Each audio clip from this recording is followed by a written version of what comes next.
Hi everyone, Mrs. Below here. In this video, I'm going to be talking about the light reactions, and then the next video I'll talk about the dark reactions. So photosynthesis is generally broken down into two steps, the light reactions and the dark reactions.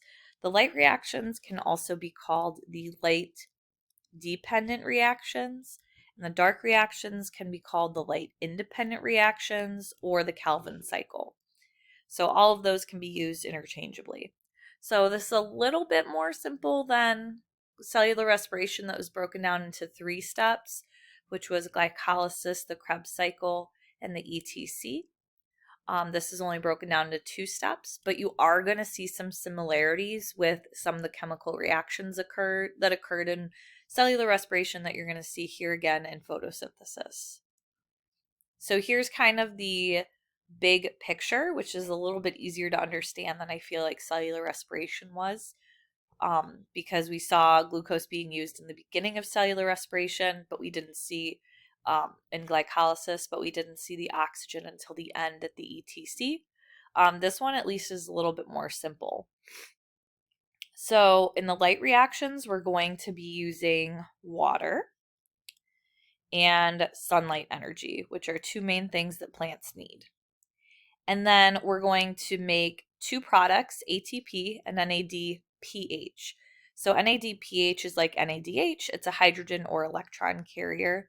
And then we are making ATP, but we're using it to ultimately make glucose.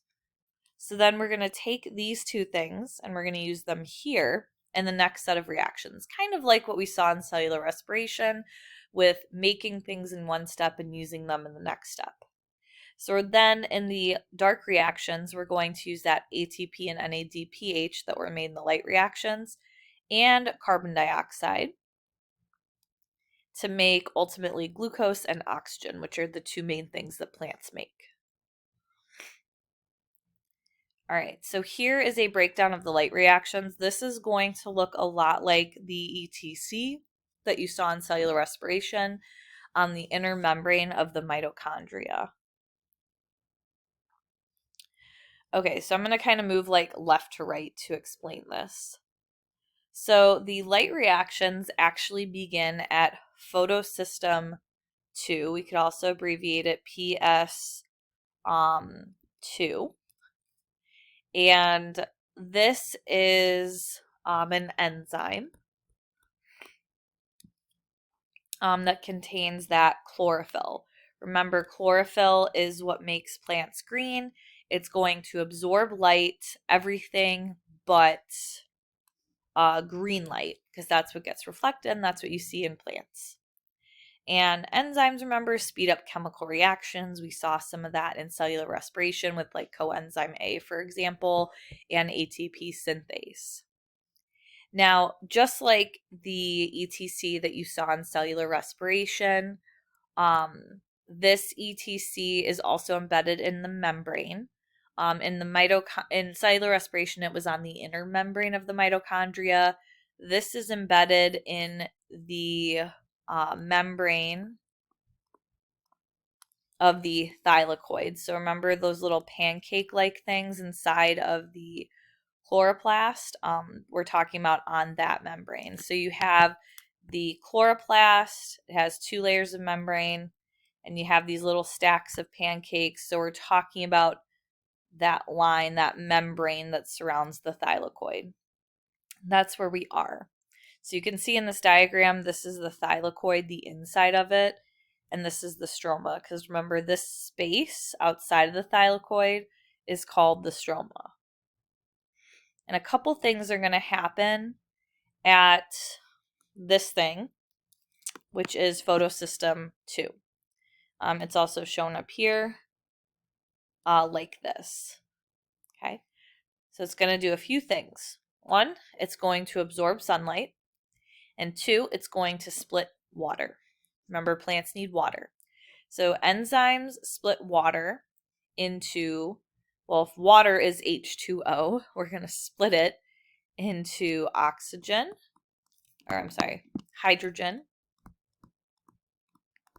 just like you saw in the ETC. where we split the hydrogen up, and oxygen. So technically oxygen in this case, in this scenario, is a byproduct or waste product. The plant just releases that, kind of like how we exhale carbon dioxide as humans. The plants are releasing oxygen. Thank you, plants. And then that hydrogen is split, just like you saw in the ETC in cellular respiration. So you're going to get this hydrogen splitting into this H plus and into an electron. And you're going to see those things do the same things that you saw in the ETC in cellular respiration. So here's a picture of that.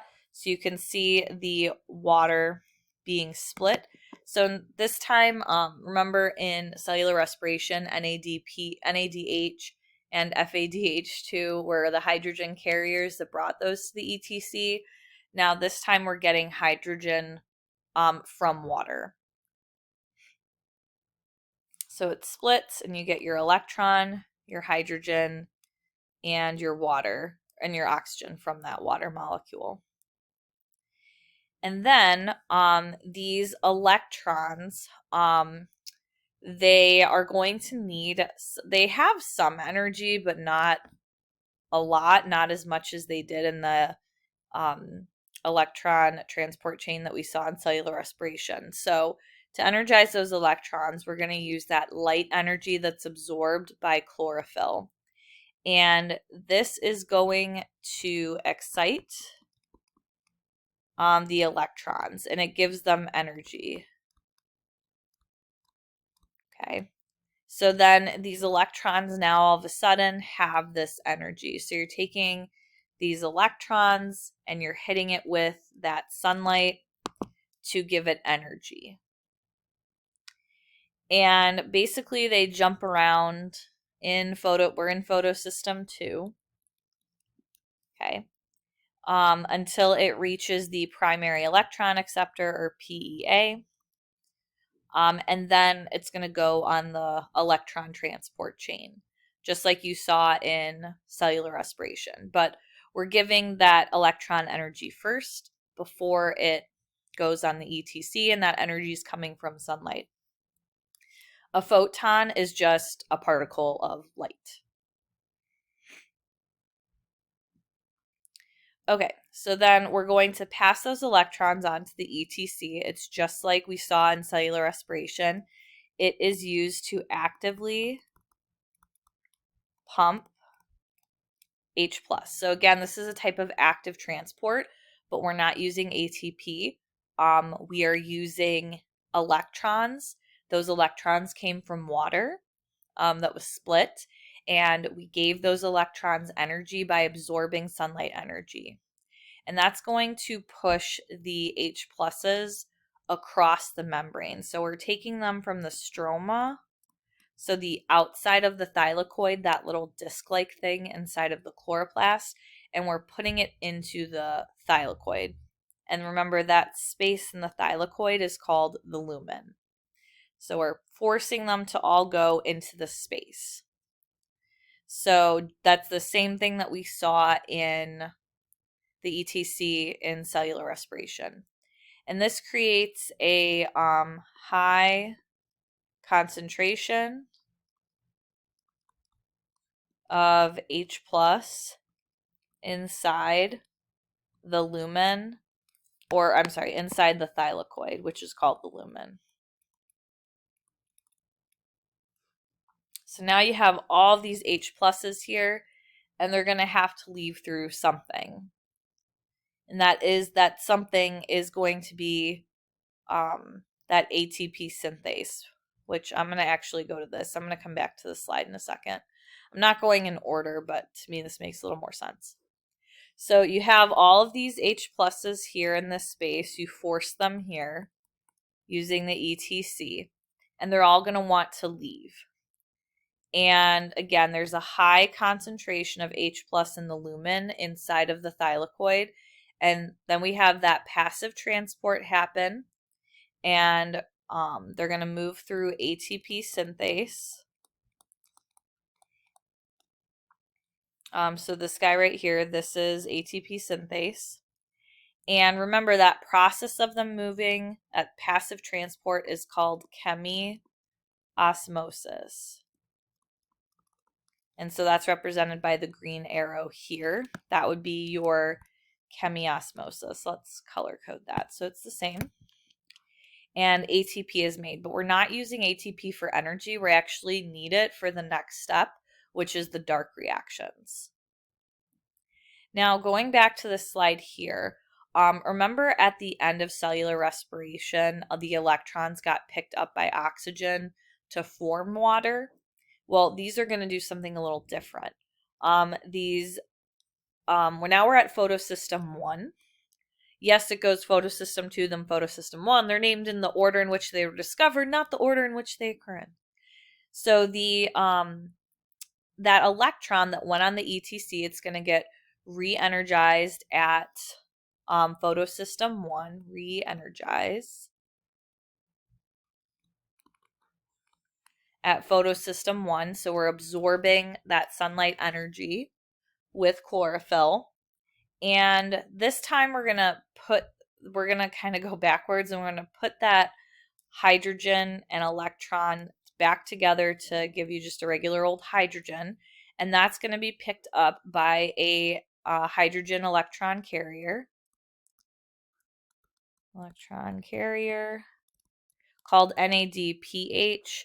And this one's pretty easy to remember the difference. NADH was in cellular respiration. NADPH is in photosynthesis, and I just remember there's a P in that, which relates to photosynthesis. And so we have made NADPH by picking up that electron and a hydrogen. That electron that went on the ETC got re-energized at photosystem 1, is picked up along with the hydrogen to make NADPH, which we're going to use in the dark reactions in the next step. And then we made ATP using ATP synthase and that process of chemiosmosis. And we're going to use both of those things in the next set of reactions. So just to summarize, H2O was one of our reactants, and it was split. And we produced oxygen, which is our byproduct or waste product. That's what plants release. And then the H plus and the electron were used in the ETC. ATP synthase was then able to make ATP, which we're not using for energy. We're using it in the next set of chemical reactions. And we also created at photosystem 1, once those electrons got re-energized and recombined with the hydrogen to make NADPH. And those are both going to be used in the next set of reactions. So I do want to play a video of what that looks like. This is linked in your OneNote. It's really good. I like these videos a lot. All right. So here we have a plant cell. It's rectangular. You can see that cell wall. You can see chloroplast and mitochondria. We're going to zoom into the chloroplast. It has 2 layers of membrane. We have the light reactions occurring in the thylakoid. The Calvin cycle or dark reactions are happening in the stroma. So we're going to zoom into that thylakoid where the light reactions happen, right? Which requires sunlight to energize the electrons. And we're going to make NADPH and ATP, which will be used in the next set of reactions. All right, so they go in a slightly different order than I explained it in. That's fine. So we have photosystem 1 and 2. Notice they both have green little things. That's the chlorophyll.